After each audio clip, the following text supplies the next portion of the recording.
রচনা বলবে এখন? গৃহপালিত প্রাণী? কি প্রাণী দিয়ে রচনা বলবে তুমি? মানে গৃহপালিত আনকমন প্রাণী, যেমন হচ্ছে গিয়ে তোর হাতি। ইয়েস, হাতি। ওরে বাবা, সে তো অনেক বড় ব্যাপার গো। হাতি গৃহপালিত জন্তু?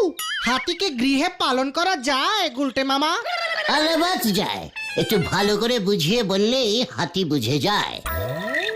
সুরের উপর রোজ দুবার নিয়ম করে হাত বুলিয়ে দিলেই দেখবে হাতি কেমন সুরসুর করে সুর গুটিয়ে পোষ মেরে একেবারে গৃহের কোনায় গিয়ে ঘপটি মেরে পালিত হয়। ও যে বাপজি বাপ, এটা তো ভেবে দেখিনি গো।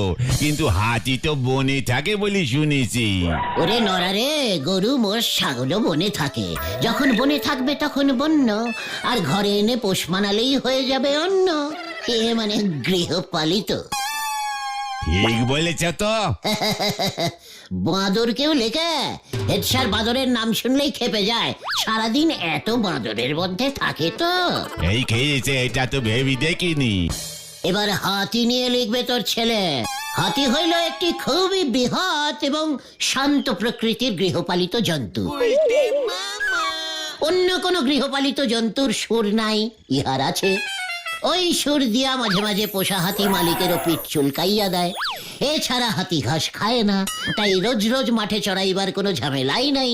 কেবলমাত্র কলা গাছ খায়, যাহা আমাদের এই গলতপুরে সস্তায় প্রচুর পাওয়া যায়। হাতি জোরে দৌড়াইতে পারে না, তাই পালাইয়া যাইবার ভয় কম। হাতি বেশি খাইলেও খুবই অল্প, মানে অল্প পাটি করে। গরুর মতো যখন তখন যেখানে সেখানে করে না। এইখানেই শেষ নয়, দরকার হইলে ওই হাতির পিঠে চড়িয়া এদিক সেদিক যাওয়াও যায় এবং হাতিটিকে ভাড়াও খাটানো যায়। চালিয়ে যাও গুলটে মামা, চালিয়ে যাও। এছাড়া হাতিটি যদি মরিয়াও যায়, তাহা বিক্রি করিলে লাখ টাকা পাওয়া যায়। জয় গুলটে মামার জয়।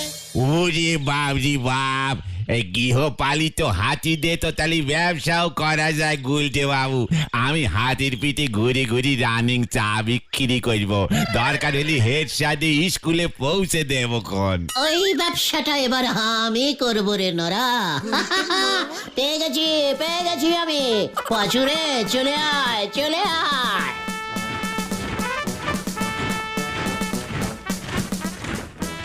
ওরে বাপজি বাপ, হাতি দেশে অত নচনা দেখা যায় সেটা তো ভেবে দেখিনি।